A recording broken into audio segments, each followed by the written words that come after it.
자, 잠시 후에 하기로 하고요. 속보부터 좀 전해드려야 되겠습니다. 경찰이 지금 경호처로부터 윤석열 비아폰의 서버를 확보했다라고 하는 게 들어왔습니다. 이제 내용을 좀 살펴보면, 자, 서버폰의 그러니까 비아폰의 서버를 다 확보했다. 이게 어떤 의미입니까? 그러니까 서버를 삭제하는 게 아니냐 뭐 이런 의혹들이 있었고, 서버를 확보하지 못하면 폰을 삭제한 폰만 제출받았을 때 포렌식을 해봐야 제한적일 수 있다, 이런 얘기들이 있었는데, 지금 이제 서버를 확보했다라는 거고, 근데 서버를 지금 복구한다라고 보도가 되고 있거든요. 네. 그 얘기는 서버에도 일부 어쨌든 뭐 그 삭제라든지 이런 흔적들이 있는지를 보는 것 같고, 제가 그 명태균 PC랑 이렇게 디지털 포렌식한 자료들을 몇 주째 지금 보고 있는데, 그 디지털 포렌식을 하면 자료를 보기가 굉장히 좀 어려워지더라고요. 그러니까 이게 용이하진 않습니다. 그렇기 때문에 이게 서버 자체를 포렌식하고 이런 과정들이 좀 하면, 근데 다만 포렌식을 하면 지금 정말 1분 1초 로그 기록까지 다 나옵니다. 네. 그러니까 그런 상황들이 되기 때문에 지금 어쨌든 그 서버 전체를 지금 복구하고 있다, 뭐 이렇게 이해하시면 될 것 같습니다. 자, 서버가 이제 복구가 사실상 완료 단계인데, 거기 보니까 문자도 있고 예. 전화한 기록,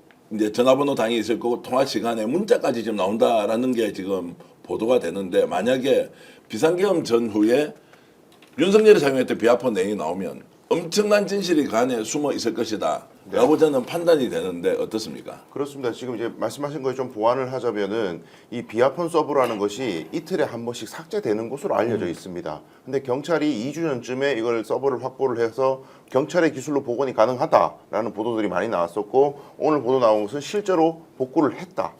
복구해서 확보를 했다, 이런 보도들이 지금 나오고 있는 것이고요.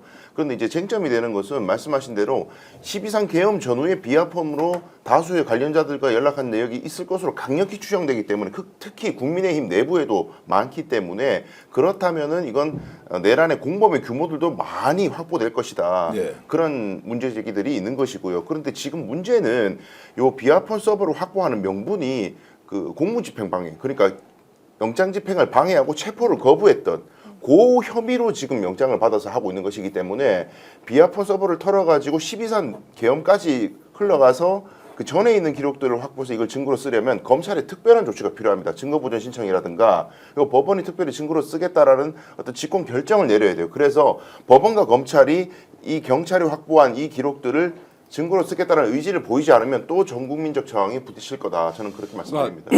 조금 보충을 드리면, 지금 기한이 12월 3일부터 1월 22일로 설정이 되어 있습니다. 근데 기술적으로 제가 알기로 12월 3일에서 1월 22일까지만 복구하는 건 불가능합니다. 복구는 전체를 하는 거예요. 그러면 근데 그 중에서 제출을, 그러니까 법적 증거로 인정되는 제출을 그 기간에 한정해서 지금 받는 건데, 근데 이제 지금 말씀하신 것처럼 12월 3일 이전 뭐 이런 부분들에서 뭐 어떤 게 이제 발견이 돼요, 범죄 혐의가. 그럼 이 부분에 대한 판단은 어떻게 할 거냐? 그러면 빨리 다시 영장을 청구해서 그 내용은 이제 서류화 해놓고 그 부분을 이제 증거로 채택하는 과정을 밟을 것인지, 아니면 이걸 인지하고 바로 직권으로 수사를 뭐 예를 들면 들어갈 것인지, 뭐 이런 부분들에 대한 판단이 좀 필요해 보입니다.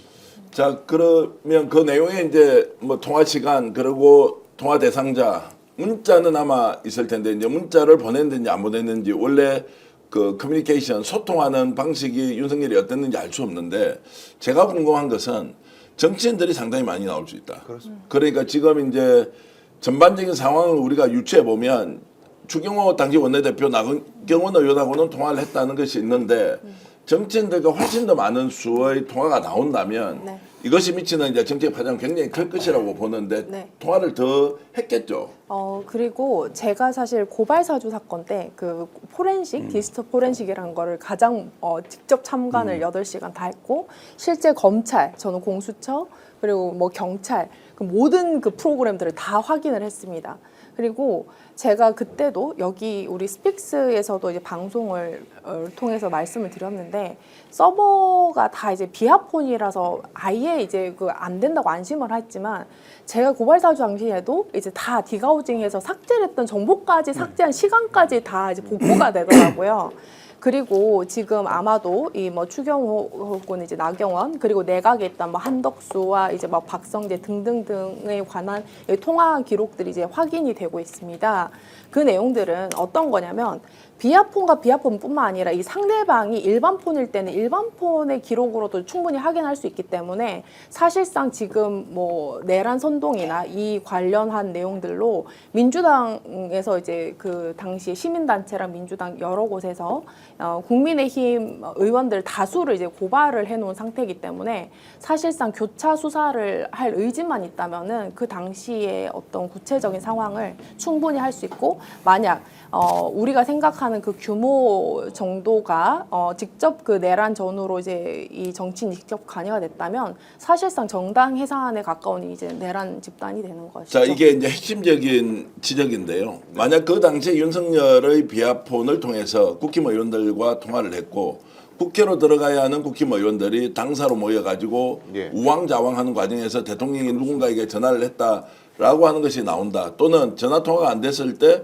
문자로 뭔가를 보내서 이런저런 지시를 했다는 게 있으면 아마 정치적으로는 감당 불감당의 상황이 될 것인데, 자, 이 부분은 일단 검찰에서 확보한 서버에서 어떤 내용이 국민들에게 공개되는지를 좀 더 지켜보기로 하겠습니다. 오늘 방송 어떠셨습니까? 마음에 들었다면 구독, 좋아요로 스픽스를 응원해 주십시오. 여러분들의 구독, 좋아요는 가장 큰 힘이 됩니다. 스픽스 구독, 좋아요.